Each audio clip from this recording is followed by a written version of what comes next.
اعمال کی اصلاح کرم سے کر دے۔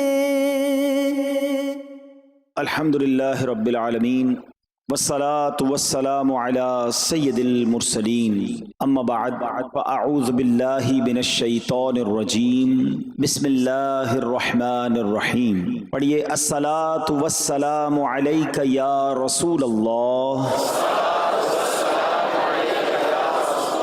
وعلی آلک واصحابک یا حبیب اللہ۔ الصلاۃ والسلام علیک یا نبی اللہ وعلی آلک واصحابک یا نور اللہ۔ پیارے پیارے اسلامی بھائیوں، درود پاک کے بے شمار فضائل و برکات ہیں۔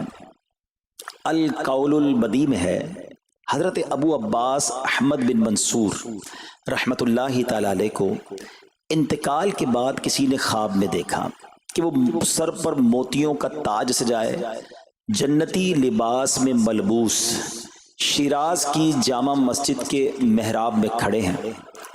خواب دیکھنے والے نے عرض کی، ما فعل اللہ بکا، یعنی اللہ پاک نے آپ کے ساتھ کیا معاملہ فرمایا؟ تو فرمایا کہ میں کثرت سے درود شریف پڑھا کرتا تھا، یہی عمل کام آ گیا، اللہ پاک نے میری مغفرت فرما دی اور مجھے تاج پہنا کر جنت میں داخل کر دیا۔ کیا بات ہے درود پاک کی! آپ یقین کریں، اگر میں آپ سے یہ کہوں کہ زندگی میں ایک مسلمان ہونے کی حیثیت سے اگر آپ اپنی خواہشات، اپنی ڈیزائرز کیا کیا ہیں لکھیں ذرا، کہ مجھے دنیا میں کیا چاہیے، مجھے مرتے وقت کیا چاہیے، قبر میں کیا چاہیے، مرنے کے بعد محشر کے دن میں کیا چاہتا ہوں، کبھی اکیلے بیٹھے نا تو لکھیے گا، ٹھیک ہے؟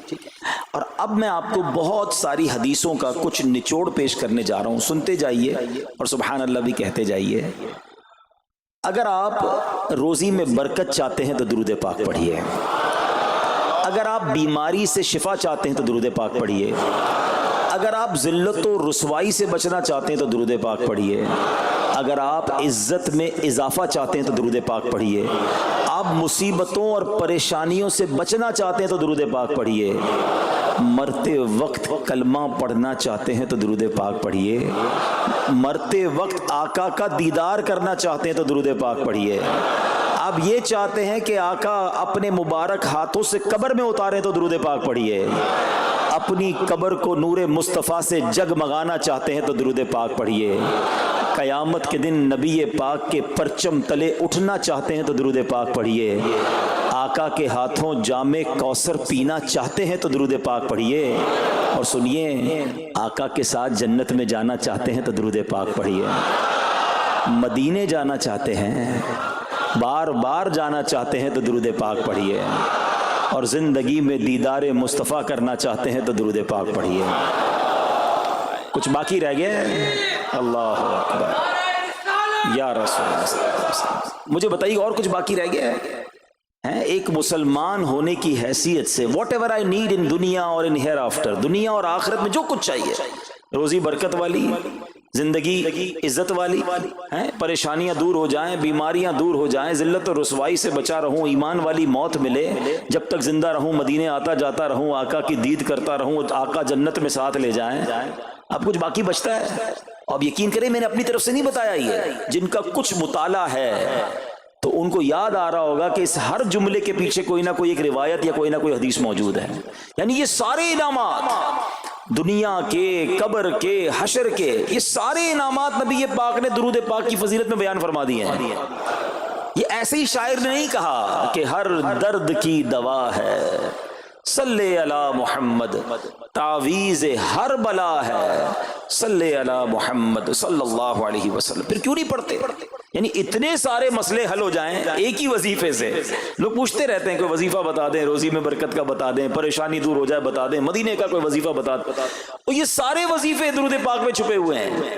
پکڑ لو نا درود پاک، پھر دیکھیں اس کی کیسی برکتیں آپ زندگی میں دیکھیں گے، آپ کا چہرہ شاش بشاش ہو جائے گا، آپ کی طبیعت فریش ہو جائے گی، آپ کو مزے کو مزہ آ جائے گا۔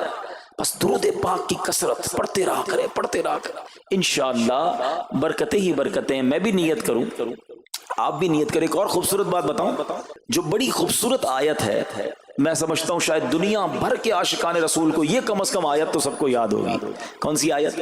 ان اللہ وملائکتہ یصلون علی النبی یا ایھا الذین آمنوا صلوا علیہ وسلموا تسلیما. مل کر درود پاک. اللہم صل علی سیدنا ومولانا محمد طب القلوب ودوائها وعافیت الابدان وشفائها ونور الابصار وضیائها وعلی آلہ وصحبہ وبارک وسلم. اب یہ جو آیت درود ہے نا، شعبان کے مہینے میں نازل ہوئی ہے، تو چلو نیت کر لیں انشاءاللہ اب سے روزانہ کثرت سے درود پاک پڑھیں گے انشاءاللہ. آئیے مل کر محبت کے ساتھ ایک بار پھر درود پاک. صلو علی الحبیب صلی اللہ تعالی علی محمد صلی اللہ علیہ وسلم. مشہور صحابی حضرت ابو ہریرہ رضی اللہ تعالیٰ عنہ فرماتے ہیں کہ ایک مرتبہ میں رسول اکرم نور مجسم صلی اللہ تعالی علیہ وآلہ وسلم کی اقتداء میں نماز عشاء پڑھ کر واپس جا رہا تھا. میں نے دیکھا کہ ایک عورت اپنے آپ کو پوری طرح ڈھانپ کر سڑک کے ایک کنارے پر کھڑی ہے، اور اس نے مجھے پکارا کہ اے ابو ہریرہ ذرا میری بات سنو. آپ کہتے ہیں میں قریب گیا، میں خلاصہ عرض کر رہا ہوں. تو اس عورت نے کہا کہ مجھ سے بہت بڑا گناہ ہو گیا ہے، کیا میری توبہ قبول ہوگی؟ حضرت ابو ہریرہ نے اس سے سوال کیا کہ کیا گناہ ہو گیا؟ اس نے گناہ کی تفصیل بتائی، کافی بڑا گناہ تھا. آپ نے کہا کہ تو ہلاک ہو گئی اور تو نے دوسروں کو بھی ہلاکت میں ڈال دیا، اتنا بڑا گناہ کیا، اب تم توبہ کی امید رکھتی ہو؟ اللہ پاک کی قسم تیری توبہ قبول نہیں ہوگی. جب آپ نے یہ کہا تو وہ عورت خوف خدا سے کانپنے لگی، اور اتنا زور سے کانپی کہ کانپتے کانپتے وہ بے ہوش ہو گئی. آپ نبی پاک کی بارگاہ میں آ گئے. اب آپ کو خیال آیا کہ یار میں نے اس کو کہہ تو دیا، مگر میں نے اللہ کے نبی صلی اللہ تعالی علیہ وسلم سے مشورہ تو نہیں کیا، پیارے آقا سے پوچھا تو نہیں. اب آپ نبی پاک علیہ السلام کی بارگاہ میں آئے اور آقا سے عرض کی کہ حضور ایسا ایسا ہوا، اور ایک عورت مجھے ملی اور اس نے مجھے اپنا گناہ بتایا. میں نے کہا اتنا بڑا گناہ، اب تیری توبہ قبول نہیں ہوگی. اللہ اکبر. جب نبی رحمت شفیع امت صلی اللہ تعالی علیہ وسلم نے یہ بات سنی تو فرمایا انا للہ و انا الیہ راجعون. اے ابو ہریرہ تو خود بھی ہلاک ہوا اور تم نے اس عورت کو بھی ہلاکت میں ڈالا، کیا تمہیں اللہ پاک کا یہ فرمان یاد نہیں؟ پھر نبی پاک علیہ السلام نے قرآن مجید فرقان حمید کی یہ آیت تلاوت کی. ذرا غور سے تلاوت سنیے گا. اللہ کریم ارشاد فرماتا ہے بسم اللہ الرحمن الرحیم إلا من تاب وآمن وعمل عملا صالحا فأولئك يبدل الله سيئاتهم حسنات وكان الله غفورا رحيما. ترجمہ کنز العرفان. مگر جو توبہ کرے اور ایمان لائے اور اچھا کام کرے تو ایسوں کی برائیوں کو اللہ نیکیوں سے بدل دے گا، اور اللہ بخشنے والا مہربان ہے. حضرت ابو ہریرہ نے جب یہ آیت کریمہ سنی اور پیارے آقا علیہ السلام کا یہ فرمان سنا تو آپ کو احساس ہوا کہ میں نے غلط مسئلہ بیان کر دیا ہے. آپ پر یہ احساس اتنا غالب ہو گیا کہ آپ مدینہ منورہ کی اب گلیوں میں آواز لگانے لگے. ایک عورت نے مجھ سے رات ایک مسئلہ پوچھا تھا، کوئی بتا سکتا ہے وہ عورت کون ہے؟ آپ سارا دن مدینے کی گلیوں میں آواز لگاتے رہے مجھے اس عورت کا پتہ بتاؤ جس نے مجھ سے مسئلہ پوچھا تھا. اب رات ہوئی تو وہ عورت آپ کو کل والی جگہ پر پھر کھڑی مل گئی. آپ فوراً اس عورت کے پاس پہنچے، اسے نبی پاک کا فرمان سنایا اور کہا تمہیں مبارک ہو، اگر تم توبہ کرو گی تو اللہ تمہاری توبہ قبول فرما لے گا. اب یہ عورت اتنی خوش ہوئی کہ مارے خوشی کے کہتی ہے کہ میرا ایک باغ ہے، میں نے اپنے گناہ کے کفارے میں وہ باغ راہ خدا میں صدقہ کر رہی ہوں. یہ پورا باغ ہے ابو ہریرہ میں اللہ کی راہ میں صدقہ کرتی ہوں. اللہ اکبر. اے میرے پیارے اسلامی بھائیو، اس ایک واقعے میں ہمارے لیے بہت کچھ ہے. پہلے تھوڑا سا تربیت کے مدنی پھول ذرا سمجھیے کہ اتنی بڑی ہستی ہے سیدنا ابو ہریرہ رضی اللہ تعالیٰ، لیکن جیسے انہیں پتا چلا کہ میں نے یہ مسئلہ تو بیان کر دیا ہے مگر نبی پاک علیہ السلام سے پہلے اس کا حکم تو پوچھ لیتا، یہ ہمیں کیا درس دے رہا ہے کہ بغیر علم کے اپنی طرف سے شرعی مسئلہ بیان نہیں کرنا چاہیے. جو بغیر علم کے دینی مسئلے بتاتا ہے وہ خود بھی ہلاک ہوتا ہے اور دوسروں کو بھی ہلاکت میں ڈالتا ہے. ہاں میں بتاتا ہوں نا اس کا مسئلے کا حل کیا، حالانکہ خود کہیں پڑھا نہیں ہوتا. تو جب تک آپ کو علم نہیں ہے، آپ جانتے نہیں ہیں، تو کسی مسئلے کو بیان نہیں کرنا چاہیے. دوسری بات کہ اگر خدا نہ خواستہ کوئی غلط مسئلہ بتا بیٹھا یا بتا تو درست رہا تھا، بتاتے بتاتے غلطی کر بیٹھا، تو اسے چاہیے کہ ازالہ کرے، فوراً اس کا جو بھی ازالہ بنتا ہے وہ کرے. سیدنا ابو ہریرہ رضی اللہ عنہ کا ازالہ تو دیکھیں کہ آپ کو جیسے ہی پتا چلا کہ اصل مسئلہ یہ ہے، اب آپ مدینے کی گلیوں میں صدا لگا رہے ہیں، تلاش کر رہے ہیں، پورا دن ڈھونڈتے رہے اس خاتون کو کہ میرے سے غلطی ہو گئی، میں نے اس کو غلط مسئلہ بتایا، تاکہ اس کو تلاش کر کے اس کو درست مسئلہ بتایا جائے. اللہ اکبر. صحابہ کرام کی ادائیں بھی کتنی نرالی ہوتی ہیں، اللہ ان کا صدقہ عطا فرما دے. اب ہوتا کیا ہے کہ کبھی کوئی غلط مسئلہ بیان ہو گیا یا بیان میں، مشورے میں، درس میں کوئی غلطی ہو گئی، غلطی پتہ چل جائے، اب شرم آتی ہے کہ کیسے کہوں مجھ سے غلطی ہو گئی ہے، میں تو اتنا بڑا مبلغ بن کے گیا تھا، میں نے تو جناب اتنے پبلک میں بیان کیا تھا، اب میں کیسے بتاؤں کہ جناب میں نے یہ غلط پڑھ دیا یا غلط بیان کر دیا. حضرت ابو ہریرہ سب سے زیادہ جن کو حدیثیں یاد ہے، مگر سچ بتائیں بات سمجھنے والی پتہ کیا ہے؟ جو لوگ یہ سمجھتے ہیں نا کہ یار غلطی ماننے سے عزت کم ہو جاتی ہے، سچ بتاؤ آج 1450 سال بعد حضرت ابو ہریرہ کا یہ واقعہ سن کے ہمارے دلوں میں ان کی عزت کم ہو رہی ہے، بڑھ رہی ہے؟ Simple is that. غلطی ماننے سے انسان جو ہے وہ نیچا نہیں ہوتا. اللہ میرے پیر و مرشد کو سلامت رکھے، جن کی برکت سے لاکھوں علماء بن گئے ہیں، مگر آپ اپنے مدنی مذاکرے میں اپنے ساتھ علماء کرام، مفتیان کرام کو بٹھاتے ہیں، اور اگر کوئی توجہ دلاتا ہے تو لائیو چینل پر آپ فرماتے ہیں کہ یہ مسئلہ یوں نہیں یوں ہے. کوئی عزت کم نہیں ہوتی جناب. تو سبحان اللہ، دو باتیں سیکھنے کو ملی کہ پہلے بتانا ہی نہیں ہے، اگر نہیں آتا تو اپنی بڑائی مارنے کے لیے بندہ کہہ دے مجھے نہیں معلوم، واللہ اعلم میں نہیں جانتا، اور اگر آپ کو لگتا ہے میں صحیح بتا رہا ہوں اور پھر بعد میں کوئی توجہ دلا دے کہ آپ نے غلطی کی ہے، تو پھر اس کو بالکل مانے بھی اور اس کا ازالہ کریں. اچھا، اب علماء کرام نے بڑے پیارے طریقے بتائے. پہلے تو ظاہر یہ تھا کہ بھائی پبلک میں بیان کیا تو پبلک میں جا کر یا گلیوں میں جا کر آپ نے اعلان کیا. اب تو سوشل میڈیا کا زمانہ ہے، کچھ ویڈیو بنا کے ڈال رہے ہوتے ہیں، انسٹاگرام تو ٹویٹر تو پتہ نہیں کیا کیا چیزیں، موبائل فون، فیس بک، یوٹیوب، تو اب غلط مسئلے لوگ شیئر کر رہے ہیں. ایک یہ بڑا مسئلہ پتہ کیا ہو گیا، ہمارے موبائل پہ جیسے ہی کوئی ویڈیو کلپ آیا، کسی کا بھی آیا، یا کوئی پوسٹ آ گئی، کوئی فضیلت ہی آ گئی، نہ چیک کرنا ہے نہ کچھ کرنا ہے، اس کو فوراً فارورڈ کر دینا ہے. حالانکہ اس میں بعض اوقات غلط مسئلے ہوتے ہیں، بعض اوقات غلط حدیثیں ہوتی ہیں، ہمیں پتہ ہی نہیں ہوتا، ہم سمجھتے ہیں آگے شیئر کر دیں. اچھا، یہ شیئر کرنے والوں کا بھی بڑا مسئلہ ہے. اگر کوئی وظیفہ، کوئی نفل، کوئی بھی چیز ہے، خود پڑھنی نہیں ہے، آگے 100 لوگوں کو بھیج دینی ہے، پہلے خود تو پڑھو. اچھا، خود بھی پڑھنے سے پہلے کہاں چیک کروایا؟ تو پلیز یہ شریعت کے معاملات ہیں، اس میں بڑی غلطی ہو سکتی ہے. تو اگر آپ کو کوئی بھی چیز شیئر کرنی ہے تو بیسٹ آپشن یہ ہے کہ دعوت اسلامی .net، یہ دعوت اسلامی کی ویب سائٹ ہے، اس پر ایک گیلری کا آپشن ہے، آپ وہاں جائیے، وہ مفتیان کرام سے چیک ہوئی پوسٹیں پڑی ہوئی ہیں، آپ وہاں سے پوسٹ اٹھائیں، اس کو شیئر کر دیں، بنداز کریں، کوئی ٹینشن نہیں ہے، کیونکہ وہ علماء نے چیک کی ہوئی ہے. مگر ہر آنے والی پوسٹ، ہر آنے والی ویڈیو کو آگے بڑھا دینا، تو مشورہ یہی ہے کہ یہ بڑا سخت معاملہ ہے. کیونکہ یاد رکھیے، قرآن مجید فرقان حمید میں اللہ تعالی ارشاد فرماتا ہے وَمَنْ أَظْلَمُ مِمَّنِ افْتَرَىٰ عَلَى اللَّهِ كَذِبًا، اور اس سے بڑھ کر ظالم کون جو اللہ پر جھوٹ باندھے. اچھا، اس کے بارے میں علماء فرماتے ہیں کہ اللہ پر جھوٹ باندھنے والا سب سے بڑا ظالم ہے. جب ہم کسی کو دینی مسئلہ بتاتے تو اس کا مطلب کیا ہوتا ہے کہ اللہ نے فرمایا یا اللہ کے حبیب علیہ الصلوۃ والسلام نے فرمایا. اس کا مطلب اگر وہ ایسا نہیں ہے تو یہ اللہ پر جھوٹ باندھنا ہو گیا نا. ہم نے تو کہا مجھے تو پتہ نہیں تھا، کسی نے پوسٹ بھیجی تھی، کسی نے بتایا تھا، اچھا میں نے کہیں سنا تھا. اب کئی لوگوں کی تو عادت پتہ کیا ہے، ان کے ساتھ بیٹھو نا تھوڑی دیر بعد کہیں گے اللہ یہ فرماتا ہے، اللہ نے قرآن میں یہ فرمایا. پوچھو کدھر فرمایا، بولے یہ نہیں پتا، اللہ قرآن میں ہی کہتا ہے. بھائی کہاں کہتا ہے بتاؤ نا، آیت دکھاؤ. اللہ نے فرمایا یہ کرنا چاہیے، بھائی کہاں فرمایا؟ اپنی طرف سے. اچھا، کیونکہ کہیں سنا تھا، کہیں دوستوں کی محفل میں آدھی بات یاد تھی. ارے ڈرنا چاہیے کہ میں کیسے کہہ دوں کہ اللہ نے فرمایا، میں کیسے کہہ دوں نبی پاک علیہ الصلوۃ والسلام نے فرمایا، جب یاد نہیں، پڑھا نہیں. امیر اہل سنت کی آپ نے احتیاط دیکھی ہے، آپ حدیث کی کتاب منگاتے ہیں کہ پورا دیکھ کر پڑھتے ہیں، مگر یا تو اپنی مرضی سے چل رہا ہے معاملہ.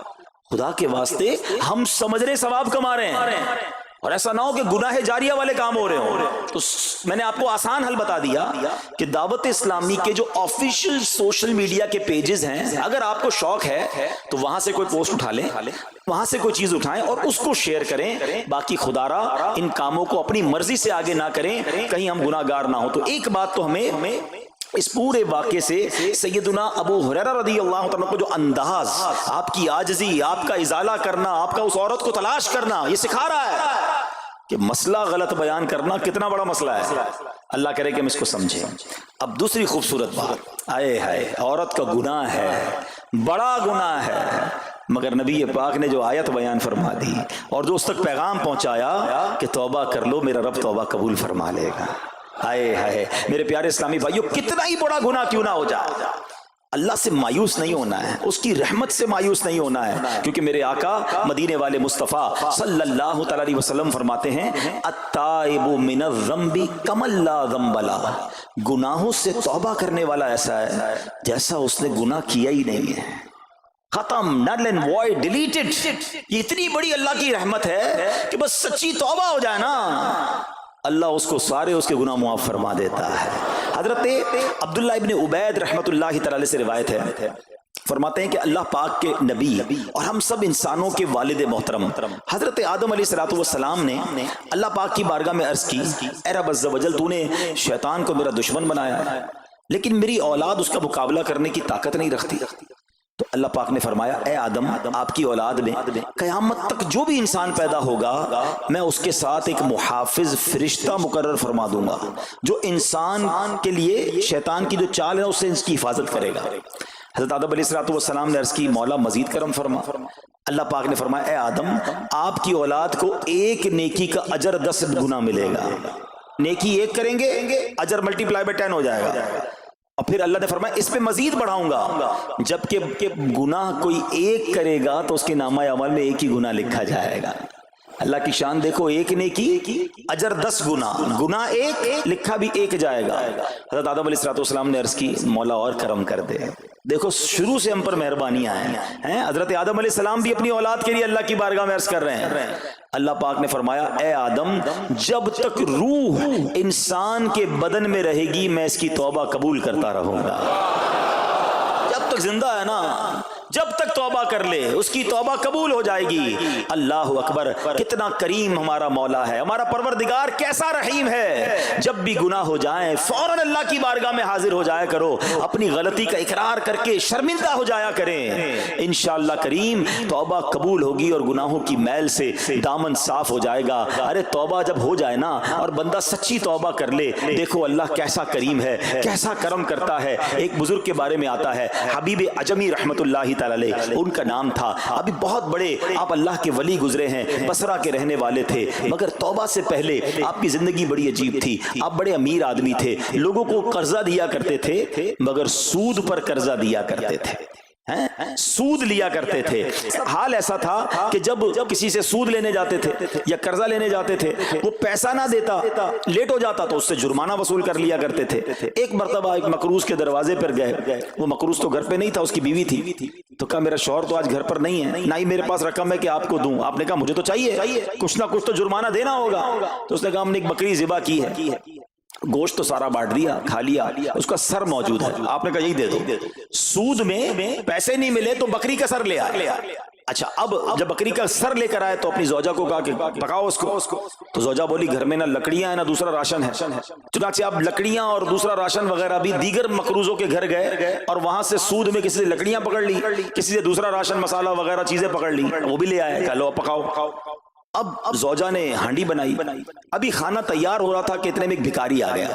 حضرت حبیب عجمی نے اس وقت تو توبہ نہیں کی تھی، اس بھکاری کو بھی باتیں سنا کر نکال دیا، گھر سے نکال دیا۔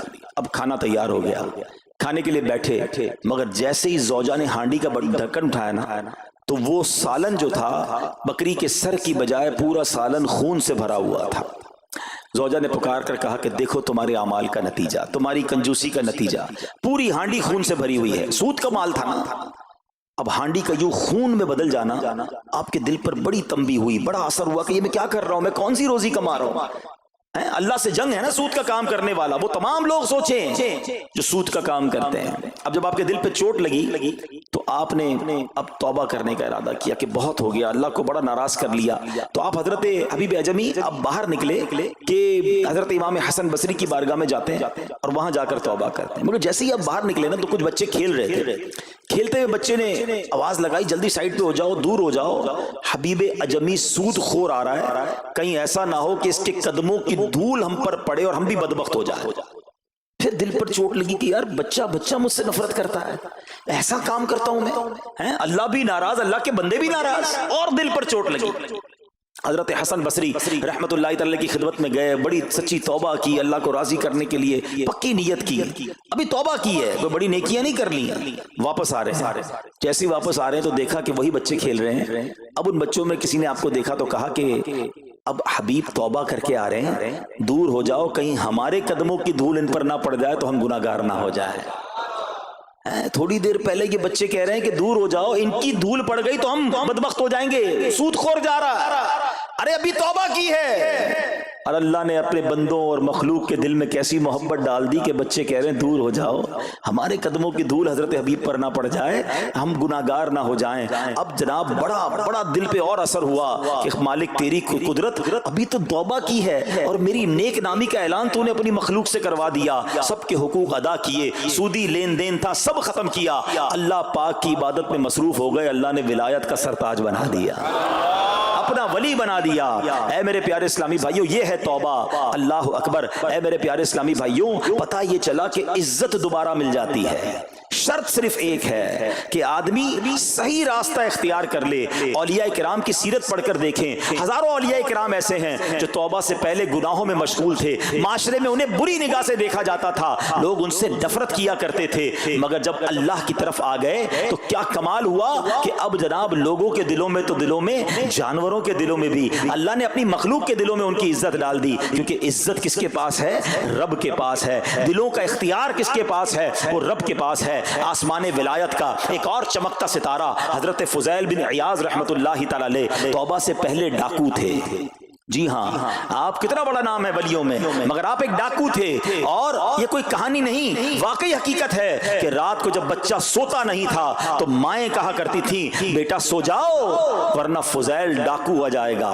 جس راستے پر آپ ہوتے تھے لوگ ڈر کے مارے اس راستے سے نہیں گزرتے تھے, مگر جب آپ نے توبہ کی, جن کا مال لوٹا تھا واپس کیا اور سارے حقوق ادا کیے, نیک کاموں میں مصروف ہو گئے, اللہ کی عبادت میں لگ گئے, حضرت فضیل بن عیاض نے وہ وقت بھی دیکھا کہ وقت کا بادشاہ آپ کے دروازے پر کھڑا تھا اور انتہائی عاجزی سے عرض کر رہا ہے کہ حضور ملاقات کا وقت عطا فرما دیجئے. اللہ کی راہ پہ جو چل پڑے, سچی توبہ کر لے, اللہ پھر کیسی عزت عطا فرماتا ہے. حضرت بشر حافی کا واقعہ آپ کو یاد ہوگا. آپ توبہ سے پہلے شرابی تھے, شراب کے نشے میں دھت رہا کرتے تھے. بڑا خوبصورت واقعہ ہے کہ اللہ کے نام کی جب آپ نے تعظیم کی اور آپ کو یہ پیغام ملا کہ اے بشر تم نے ہمارے نام کو بلند کیا, ہم تمہارے نام کو بلند کریں گے, آپ نے توبہ کی, عبادت میں لگ گئے. اللہ تعالیٰ کی معرفت کا عالم یہ تھا کہ آپ ننگے پیر رہا کرتے تھے. حافی کہتے ننگے پیر رہنے والوں کو, اب جب آپ ننگے پیر گلیوں میں گھوما کرتے تو اس شہر کے جانور راستے پر نجاست نہیں کرتے تھے. کیوں نہیں کرتے تھے؟ کہ حضرت بشر ننگے پاؤں رہتے ہیں, کہیں ان کے پیر گندے نہ ہو جائیں. ارے وہ شخص جو توبہ سے پہلے شرابی ہے, اب جانور بھی ادب کر رہے ہیں. بلکہ عالم یہ تھا کہ ایک چرواہے کے ایک جانور نے راستے پر گندگی کر دی تو اس نے کہا ہو نہ ہو لگتا ہے حضرت بشر کا انتقال ہو گیا ہے. جب معلوم کیا تو پتا چلا کہ ہاں حضرت بشر حافی کا انتقال ہو گیا. اللہ اکبر. گویا اللہ نے جانوروں کے دلوں کے اندر بھی ان کی عزت ڈال دی, کیونکہ انہوں نے رب کی بارگاہ میں سر جھکایا, انہوں نے دنیا والوں کی پرواہ نہ کی, انہوں نے رب کو راضی کرنے کی فکر کی. تو اے میرے پیارے اسلامی بھائیوں, یہ خیال دل سے نکال دو کہ جناب عزت پیسے سے ملتی ہے, عزت شہرت سے ملتی ہے. جناب سوٹ بوٹ ہو, ذرا اچھے کپڑے پہنوں, اچھی جناب لگژری گاڑی سے اتروں گا تب عزت ملے گی. ارے جناب مہنگا موبائل ہاتھ میں ہوگا تب عزت ملے گی. عالی شان کوٹھیوں میں رہوں گا تب عزت ملے گی. یہ بھول ہے تمہاری. آؤ قرآن کیا کہتا ہے, عزت کہاں سے ملے گی, عزت کس کو ملتی ہے؟ اللہ قرآن میں فرماتا ہے من کان یرید العزت فللہ العزت جمیعا. اللہ کہتا ہے, قرآن فرماتا ہے جو عزت کا طلبگار ہو تو ساری عزت اللہ ہی کے پاس ہے, ساری عزت اللہ کے پاس ہے. وَتُعِزُّ مَن تَشَاءُ وَتُذِلُّ مَن تَشَاءُ بِيَدِكَ الْخَيْرُ. خدا کی قسم دنیا کی ساری دولت کسی کے پاس ہو، اس کے کروڑوں فالوورز ہوں، لوگ کہتے ہیں سوشل میڈیا پہ فالوور ہونے چاہیے۔ آج کل تو کسی کا مرتبہ چیک کیسے ہوتا ہے؟ چیک تو کرو اس کے پیج پر اس کو چاہنے والے کتنے ہیں۔ لوگ بتاتے ہیں میرے اتنے ملین فالوورز ہیں، اتنے لاکھ مجھے دیکھنے والے ہیں۔ میں ان سب سے پوچھتا ہوں جن کے کروڑوں فالوورز ہیں، تمہارے فالوورز تمہیں دیکھنے والے گناہ کی وجہ سے ہیں یا نیکی کی وجہ سے ہیں؟ کبھی سوچا کہ 1 کروڑ لوگ تمہیں دیکھتے ہیں مگر تمہارا ناچ گانا دیکھتے ہیں، تمہاری بے حیائی دیکھتے ہیں، اور وہ جب بھی دیکھتے ہیں سارا گناہ تمہیں بھی ملتا ہے۔ یہ کیوں نہیں سوچتے کہ یہ فالوورشپ کیا کرنی ہے؟ یار میرے اتنے فالوور، میرے اتنے چاہنے والے، میرے پاس اتنا پیسہ، ساری دنیا تمہیں چاہے اور رب نہ چاہے نا، سب برباد ہو جائے گا۔ ہاں جب رب نے چاہنا ہے ذلیل و خوار ہو جاتا ہے انسان، اور رب نے جس کے مقدر میں عزت لکھی ہے نا اسے ایسا عروج عطا فرماتا ہے۔ بتاؤ نا کون سا یوٹیوب، کون سا فیس بک تھا خواجہ غریب نواز کے زمانے میں؟ لوگ کہتے ہیں اتنے ملین فالوور، میں بتاتا ہوں دنیا کا کون سا مسلمان ہے جو میرے خواجہ غریب نواز کو فالو نہیں کرتا؟ امام حسین کے زمانے میں کون سا جناب فیس بک اور انسٹاگرام تھا، مگر کیسا رب کو راضی کیا۔ ارے وہ مسلمان کیسا جس کے دل میں امام حسین کی محبت نہیں ہے، سرکار کی آل کی محبت نہیں ہے؟ دلوں میں بستی ہیں یہ ہستیاں، کیوں؟ رب کو راضی کیا، رب نے سب کو راضی کر دیا۔ ہمارا پرابلم یہ ہے ہم سب کو راضی کرنے کے چکر میں ہم رب کو ناراض کر رہے ہیں۔ نہ کرو ایسا، اللہ کو راضی کرو، اللہ کے حبیب کو راضی کرو، بس لوگ راضی ہو جائیں، دوست راضی ہو جائیں، بیوی راضی ہو جائے، بچے راضی ہو جائیں۔ ضرور کرو اپنے بیوی بچوں کو راضی، مگر ایسے راضی تو نہ کرو نا کہ اللہ ہی ناراض ہو جائے۔ لوگ کہتے کیا کرے، کر رہے ہیں جناب بچوں کی خوشی کے لیے۔ ارے ضرور کرو اپنے بچوں کو خوش، مگر ایسی خوشی نہ مناؤ کہ تمہارا رب ہی تم سے ناراض ہو جائے۔ وہ ناراض ہو گیا تو میں کدھر جاؤں گا؟ وہ میرا خالق ہے، وہ میرا مالک ہے، میں نے اسی کے دربار سے بخشش لینی ہے۔ وہ جنت کا بھی مالک ہے، اگر اس نے جنت کا دروازہ ہی مجھ پر بند کر دیا تو کیا کرنا ہے؟ میں نے ان دنیا کے دروازوں کا، لوگ کہتے ہیں جدھر جاتا ہوں لوگ دروازہ کھولتے ہیں۔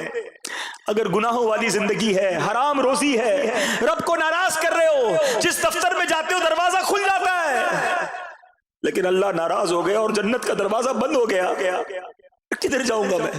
پھر کون سی سورس کام آئے گی؟ پھر کون سا فالوئنگ کام آئے گی؟ پھر کون سا پیسہ کام آئے گا؟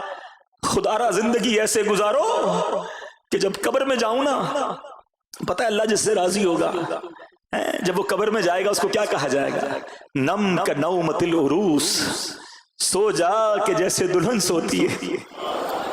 اللہ کرے کہ قبر میں جائیں تو ہمیں سننے کو ملے، ایسا نہ ہو کہ قبر میں جائیں تو مار پڑے، قبر میں جائیں تو سانپ اور بچھو آ جائیں، قبر میں جائیں تو آگ آ جائے۔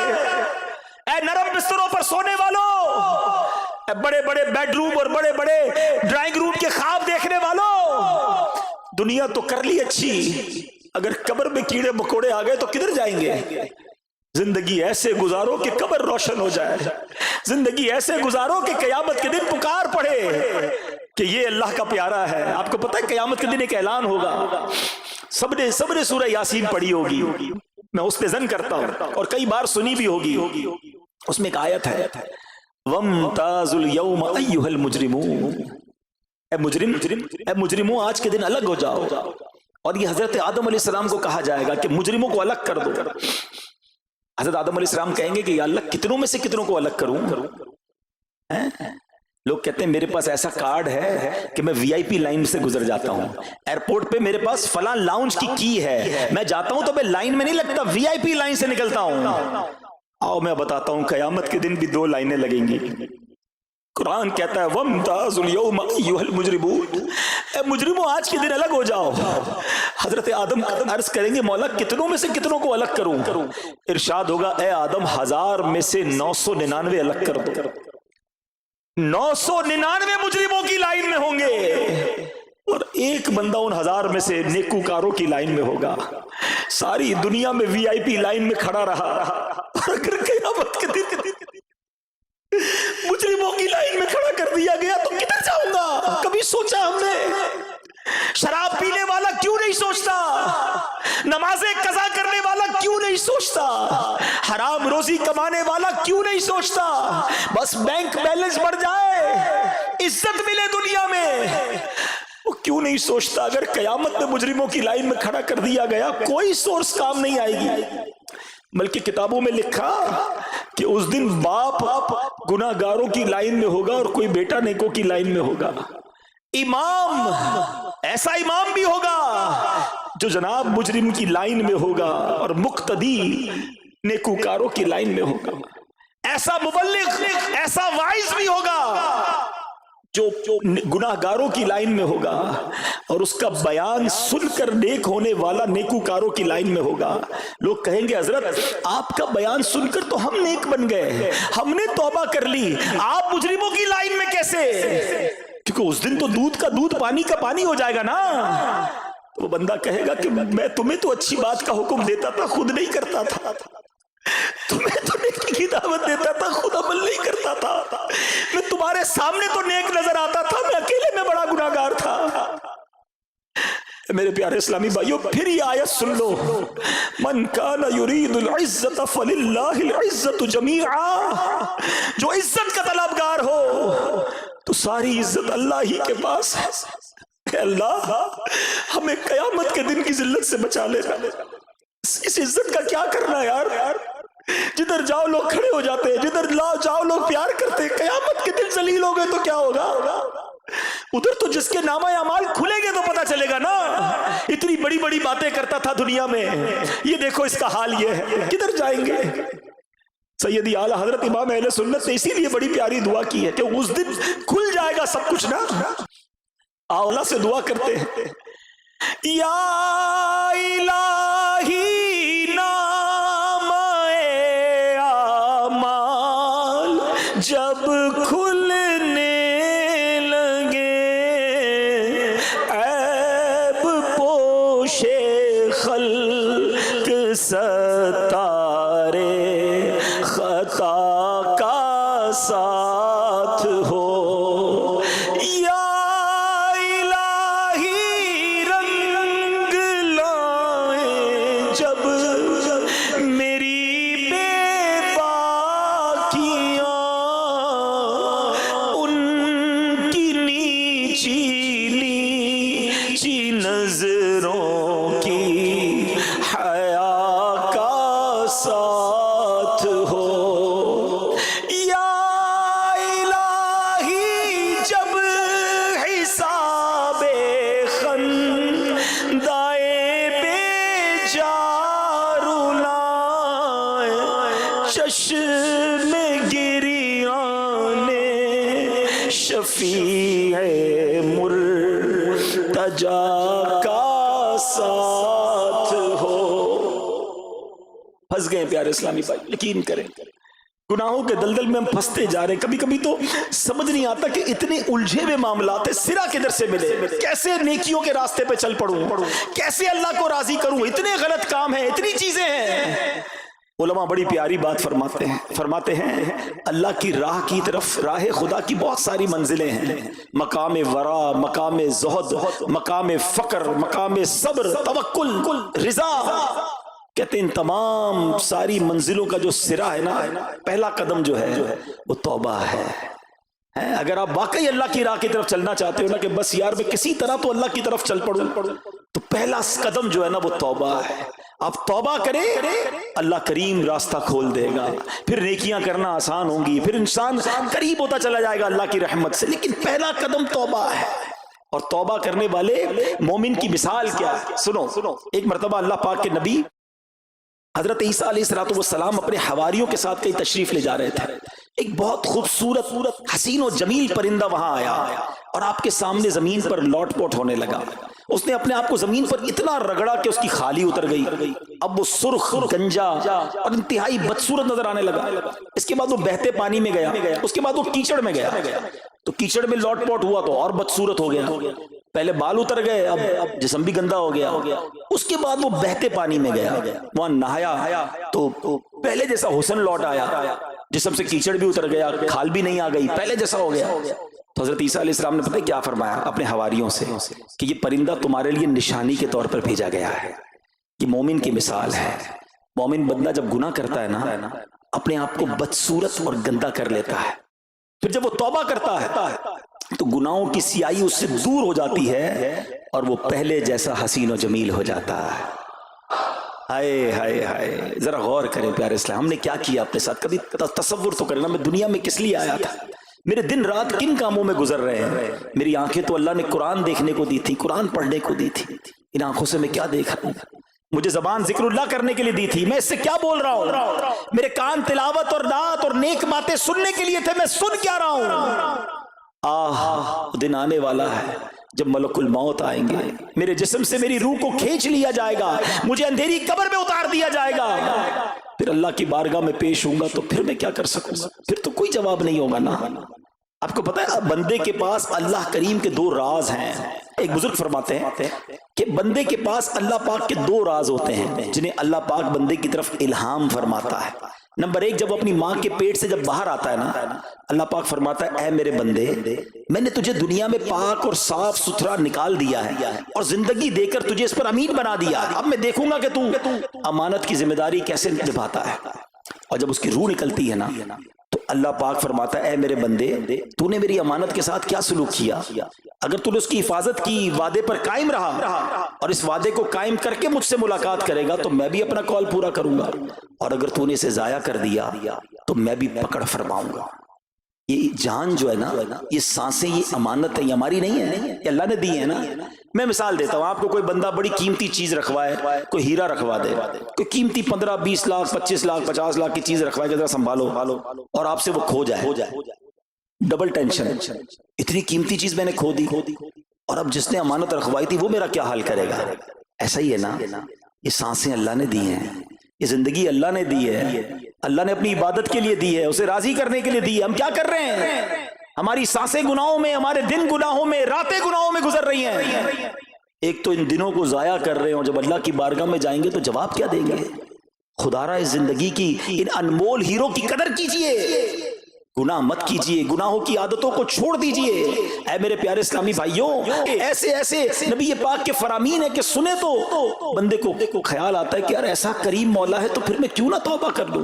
آقا فرماتے کل بنی آدم خطاء وخیر الخطائین التوابون، یعنی ہر آدمی سے خطا ہو جاتی ہے اور بہترین خطا کار وہ ہے جو توبہ کر لے۔ ہو گئی نا غلطی، مان لے، اے اللہ معاف کر دے، ہو گئی غلطی، بندہ ہوں نا تیرا، کمزور ہوں، اے اللہ ہو گئے گناہ، میں پھنس گیا مالک، مگر اب توبہ کرتا ہوں، اے کریم تو مجھے معاف کر دے۔ وہ بڑا پیارا، وہ بڑا کرم کرنے والا مولا ہے، مگر ہم توبہ تو کریں نا۔ یاد رکھیں ہم معصوم نہیں ہیں۔ معصوم کون ہے؟ فرشتے ہیں، انبیاء ہیں، ہم تو انسان ہیں نا، ہم جیسے عام انسانوں سے خطائیں ہو ہی جاتی ہیں، ہمیں توبہ کی طرف بڑھنا چاہیے۔ امام محمد بن محمد غزالی علیہ رحمت اللہ الوالی فرماتے ہیں مخلوق 3 طرح کی ہے۔ نمبر 1 فرشتے، یہ معصوم ہیں، یہ گناہ کرتے ہی نہیں۔ نمبر 2 شیاطین، یہ گناہ کرتے ہیں، گناہ چھوڑتے ہی نہیں۔ تیسرے نمبر پر فرمایا انسان، یہ خطا بھی ہوتی ہے ان سے اور توبہ کر کے نیکیوں کی طرف بھی بڑھتا ہے۔ لہٰذا ایسا نہیں ہو سکتا کہ ہم سے گناہ نہ ہو، ہم سے خطائیں نہ ہوں۔ اب 2 ہی صورتیں بچتی ہیں، گناہ پر اڑ جائے تو یہ شیطان کا وصف ہے، اور گناہ ہو جائے تو فوراً توبہ کرے، یہ انسان کی علامت ہے۔ گناہ ہو گیا نا، آج آ گئے ہیں جمعرات کو اجتماع میں، اللہ کے گھر میں بیٹھے ہیں، کریم کے در پر بیٹھے ہیں، شعبان کا مہینہ جاری ہے، برکتوں والا مہینہ جاری ہے، بس اب توبہ کرنی ہے، اب رب کو راضی کرنا ہے، اب گناہ نہیں کرنا ہے، یہ ہم نے اپنا سمجھ لو آج ٹارگٹ بنانا ہے۔ اور سنو، جب بندہ واقعی سچے دل سے توبہ کرے نا تو وہ کیسا کریم ہے۔ دنیا میں پتہ ہی کیا ہوتا ہے، ہم کسی کا جرم کر لیں، کسی کی خطا کر لیں، کسی کو ناراض کر دیں اور اب اس سے معافی مانگے، وہ کہتا ہے چلو جاؤ میں نے معاف کر دیا، آئندہ مت کرنا، اتنا ہی ہوتا ہے نا۔ وہ بھی کوئی کر دے تو کر دے، ورنہ لوگ سزا دیتے ہیں، مگر میرا کریم مولا ایسا ہے کہ بندہ اسی کی نافرمانی کرے، اسی کے گناہ کرے، اسی کو ناراض کرنے والے کام کرے، اور اس کے بعد ایک بار سچے دل سے توبہ کر لے۔ وہ کریم کیسا ہے، صرف معاف نہیں کرتا بلکہ گناہوں کو نیکیوں سے بدل دیتا ہے۔ سنو، بعض اوقات تو ایسا ہوتا ہے کہ ایسی ندامت والی بندہ توبہ کرتا ہے کہ اللہ اسے اپنی ولایت عطا فرما دیتا ہے۔ آپ کو پتا ہے ولایت میں بھی بہت بڑا درجہ صدیقین کا درجہ ہے. روایتوں میں آتا ہے ایک اسرائیلی شخص تھا, اس سے کوئی گناہ ہو گیا, اتنا شرمندہ ہوا, اتنا بے قرار ہوا, کبھی ادھر بھاگتا کبھی ادھر بھاگتا, یہ میں نے کیا کر دیا, میرا کسی طرح گناہ معاف ہو جائے, اللہ پاک مجھ سے راضی ہو جائے. گناہ کیا ہے اور شرمندہ ہے, بے قرار ہے. سنو کتابوں میں کیا لکھا ہے, اللہ پاک کی بارگاہ رحمت میں اس کی بے قراری, اس کی شرمساری, اس کی ندامت ایسے قبول ہوتی ہے کہ اللہ پاک نے اس کو ولایت کا جو سب سے اعلیٰ درجہ ہے صدیقیت کا درجہ عطا فرما دیا. گناہ کیا تھا, خطا کی تھی, مگر توبہ کی تھی. اللہ کرے کہ ہم توبہ کی اہمیت کو سمجھیں. میرا رب چاہتا ہے, یقین جانے میرا رب چاہتا ہے ہم توبہ کر لیں, اس کی رحمت چاہتی ہے ہم بخشے جائیں, وہ ہمیں عذاب نہیں دینا چاہتا. یہ بندہ ہے جو توبہ نہیں کرتا ہے, ورنہ میرا مالک تو کرم نوازی فرمانا چاہتا ہے. وہ چاہتا ہے میرے بندے توبہ کریں اور میں ان کے سارے گناہوں کو معاف فرما دوں. پنجابی شاعر لکھتے ہیں نا, رحمت دا دریا الہی ہر دم وگدا تیرا, رحمت دا دریا الہی ہر دم وگدا تیرا, جے قطرہ بخشے مینو کم بڑھ جاوے میرا, عدل کرے تے تھر تھر کمبن اچیاں شانہ والے. اللہ اگر تو انصاف کرے گا تو پھر تو بڑے بڑے نامور لوگ کانپیں گے, کیونکہ انصاف کی ہم متحمل نہیں, ہم تو فضل اور رحمت کے سوالی ہیں نا. عدل کرے تے تھر تھر کمبن اچیاں شانہ والے, فضل کرے تے بخشے جاسن میں ورگے منہ کالے. میرے رب کی رحمت بہت بڑی ہے میرے پیارے اسلامی بھائیوں.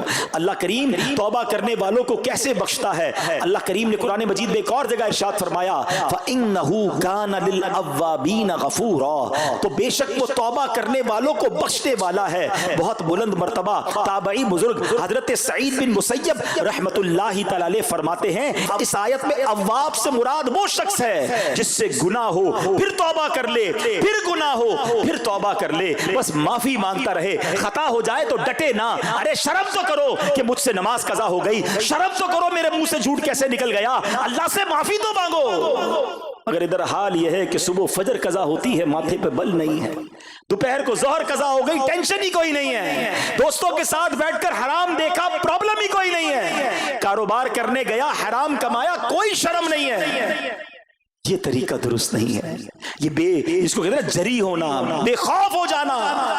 اللہ کو کیا جواب دو گے؟ خطا ہو گئی, یا اللہ معاف کر دے, یا اللہ ہو گئی معاف کر دے, اب نہیں کروں گا, مولا معاف کر دے. خدا کی قسم یہ جو معافی مانگنے والا ہے نا, یہ شرمندہ ہونے والا اللہ کو بڑا پسند ہے. حضرت محمد بن مطرف رحمت اللہ تعالی علیہ فرماتے ہیں, اللہ پاک فرشتوں سے فرماتا ہے, ابن آدم بھی کیسا ہے, گناہ کرتا ہے پھر مجھ سے معافی مانگتا ہے, میں اسے معاف کر دیتا ہوں, پھر گناہ کرتا ہے پھر مجھ سے معافی مانگتا ہے, میں پھر اسے معاف کر دیتا ہوں. نہ وہ گناہ چھوڑتا ہے نہ میری رحمت سے مایوس ہوتا ہے. اے فرشتوں گواہ ہو جاؤ, میں نے اس کی مغفرت کر دی.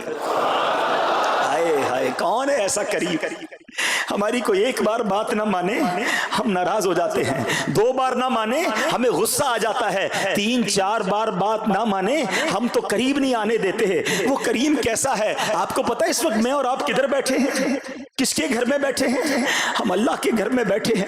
سوچو تو صحیح, کتنے گناہ ہیں, کتنی خطائیں ہیں, کتنے جرم ہیں. ارے اتنے بڑے مجرم کو کوئی اپنے گھر بلاتا؟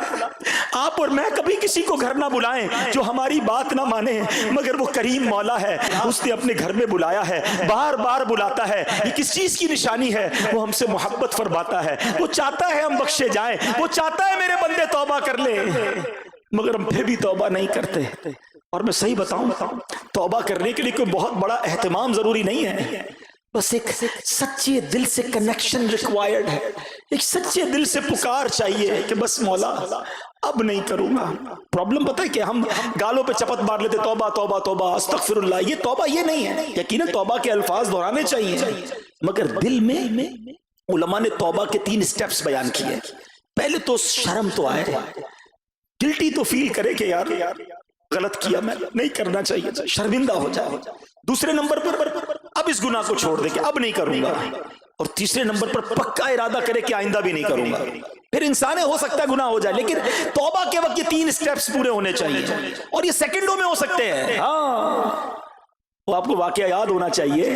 ایک بار حضرت عمر فاروق کا دور تھا. آپ نے ایک شخص کو دیکھا, اس کے ہاتھ میں بوتل ہے اور وہ شراب کی بوتل تھی. آپ نے اس کو روک لیا, بتاؤ کیا ہے اس میں؟ شراب کی بوتل چھپا کے جا رہا ہے. حضرت عمر سامنے آ گئے, آپ کا جلال, آپ کی ہیبت, اور اس کو پتا تھا کہ اب یہ شراب کی بوتل انہوں نے دیکھ لی تو پھر تو میں گیا. ہاتھ میں شراب کی بوتل, حضرت عمر سامنے. آپ نے کہا دکھاؤ اس میں کیا ہے. کہ حضور سرکہ ہے. اس نے اس وقت جھوٹ بولا, شراب تھی. کیا کہا؟ سرکہ ہے. آپ نے کہا دکھاؤ بوتل. کتنی دیر لگی ہوگی ذرا کنورسیشن میں وقت سوچو, سیکنڈز.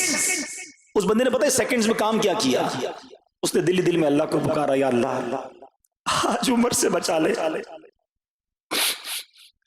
آج ذلیل ہونے سے بچا لے. یا اللہ اب شراب نہیں پیوں گا, میں تجھ سے پکا وعدہ کرتا ہوں, بس آج بچا لے. مجھے بتاؤ کتنی دیر لگی. ڈرتے ڈرتے بوتل آگے بڑھاتا ہے. حضرت عمر کے ہاتھ میں وہ بوتل جاتی ہے, وہ شراب کی بوتل سرکے میں بدل جاتی ہے. رب نے اس کے گناہ چھپا لیے, رب نے بچا لیا اس کو, رب نے ذلیل ہونے سے بچا لیا. ایسا ہے میرا مالک, وہ نہیں چاہتا ہم ذلیل ہوں, وہ نہیں چاہتا ہم رسوا ہوں. ہم کرتے لوگوں, یعنی وہ ہمارے گناہ چھپاتا ہے. رات کے اندھیرے میں کوئی گناہ کرتا ہے, دنیا والوں کو نہیں پتا ہوتا, مگر وہ بدبخت خود دوستوں کو آ کر بتاتا ہے میں نے رات میں وہ حرام کام کیا. وہ خود سوشل میڈیا پہ ڈالتا ہے میں نے یہ گندا کام کیا, تم بھی کرو. رب نہیں چاہتا مگر ہم اپنے گناہوں کا اعلان کرتے نظر آتے ہیں. کیسا کریم ہے میرا مولا. حضرت موسیٰ کے دور کا واقعہ ہے نا. توبہ کے لیے کوئی بڑا اہتمام نہیں کرنا ہے, کوئی بڑا اجتماع نہیں, ایک لنک چاہیے, ایک کنیکشن چاہیے. حضرت موسیٰ کے دور میں بارش نہیں ہو رہی, شہر والوں کو جمع کیا, کہا چلو مل کر دعا کرتے ہیں. اب دعا ہو رہی ہے, 70,000 کا مجمع ہے, اللہ کے نبی دعا کر رہے ہیں, کوئی بادل نہیں آ رہا, کوئی بارش نہیں ہو رہی. کہ یا اللہ تیرے دربار میں ہاتھ اٹھائے حاضر ہیں, بارش نہیں ہو رہی. ارشاد ہوتا ہے اے موسیٰ تمہارے مجمع میں ایک بندہ ایسا ہے جو 40 سال سے میری نافرمانی کر رہا ہے, 40 سال سے خطائیں کر رہا ہے. اے موسیٰ جب تک وہ تمہارے اندر موجود ہے نا بارش نہیں ہونی. حضرت موسیٰ نے کہا یا اللہ میں کیسے اس کو تلاش کروں گا, میری آواز کیسے پہنچے گی اس تک. فرمایا موسیٰ تمہارا کام آواز لگانا ہے, پہنچانا ہمارا کام ہے. آپ کھڑے ہو گئے. آپ نے کہا اس مجمع میں ایک شخص ایسا ہے جو 40 سال سے اللہ کو ناراض کر رہا ہے, 40 سال سے نافرمانی کر رہا ہے, وہ نکل جائے ہمارے مجمع سے. کہ تو وہ شخص ہے کہ جس کی وجہ سے بارش نہیں ہو رہی. اب وہ بندے نے جب یہ بات سنی تو پہچان تو گیا کہ بات تو میری ہو رہی ہے. اس نے رائٹ دیکھا, بائیں دیکھا کہ شاید کوئی اور اٹھ جائے, کوئی نہیں اٹھا. وہ سمجھ گیا کہ میں ہی وہ خطا کار ہوں. لیکن وہ سوچنے لگا کہ آج میں کھڑا ہو گیا تو پورے شہر کو پتا چل جائے گا کہ میں اتنا بدبخت ہوں کہ میری وجہ سے بارش نہیں ہو رہی. اب اس بندے نے پتہ ہی کیا کام کیا, اس نے دل میں اب اللہ کو پکارا, اللہ آج معاف کر دے, اللہ آج پورے شہر کے سامنے ذلیل ہونے سے بچا لے. میں تجھ سے وعدہ کرتا ہوں اب گناہ نہیں کروں گا, اب خطا نہیں کروں گا, میرے مولا آج معاف کر دے, ذلیل ہو جاؤں گا. وہ تو ماں سے زیادہ چاہنے والا ہے نا. ہماری ماں کب چاہتی تھی ہم ذلیل ہوں, وہ تو رحمان ہے, رحیم ہے, ستار ہے. بادل آئے اور بارش برسنا شروع ہو گئی. حضرت موسیٰ نے کہا یا اللہ بندہ تو کوئی کھڑا نہیں ہوا, تو نے کہا تیرا نافرمان موجود ہے, تو نے کہا تیرا خطا کار موجود ہے, جب تک وہ نکلے گا نہیں بارش نہیں ہوگی. اے اللہ کھڑا ہو کے کوئی نہیں گیا, بارش کیسے شروع ہو گئی. اے موسیٰ اس بندے نے اب مجھ سے دوستی کر لی ہے, میرے اس نافرمان نے مجھ سے معافی مانگ لی ہے. حضرت موسیٰ نے کہا یا اللہ اب تو ملا دے, تیرا محبوب کون ہے, تیرا پیارا بندہ کون ہے جس نے تجھ سے دوستی کر لی. سنو کیسا کریم مولا ہے میرا رحمان. رب فرماتا ہے موسیٰ جب وہ گناہ گار تھا تب میں نے اس کا پردہ رکھا, اب تو میرا دوست ہو گیا, تجھے کیسے بتا دوں وہ کون ہے. ایسا ہے میرا مالک. پنجابی شاعر کہتے نا ہک گناہ میرے ماں پیوں ویکھن مینو عمری منہ نہ لاوے. میرے ماں باپ کو, ہمارے ماں باپ کو ہماری کوئی بڑی غلطی مل جائے گھر سے نکال دیتے, ڈانٹتے, مارتے. ہک گناہ میرے ماں پیوں ویکھن مینو عمری منہ نہ لاوے, لکھ گناہ میرا مالک ویکھے وہ پھر بھی پردے پاوے. وہ پھر بھی پردے ڈال رہا ہے, مگر یہ کیسا بندہ ہے کہ اس سے دوستی نہیں کرتا. اے میرے پیارے اسلامی بھائیوں اب دن آ گئے, اب وقت آ گیا ہے, کر کے توبہ میں پھر گناہوں میں ہو ہی جاتا ہوں مبتلا یا رب کس کے در پر میں جاؤں گا مولا کس کے در پر میں جاؤں گا مولا گر تو ناراض ہو گیا یا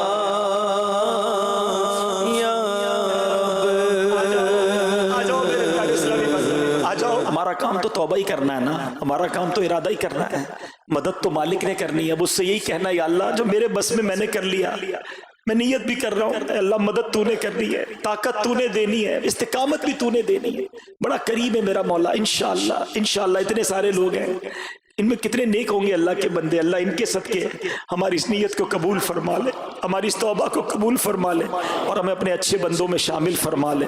صلو علی الحبیب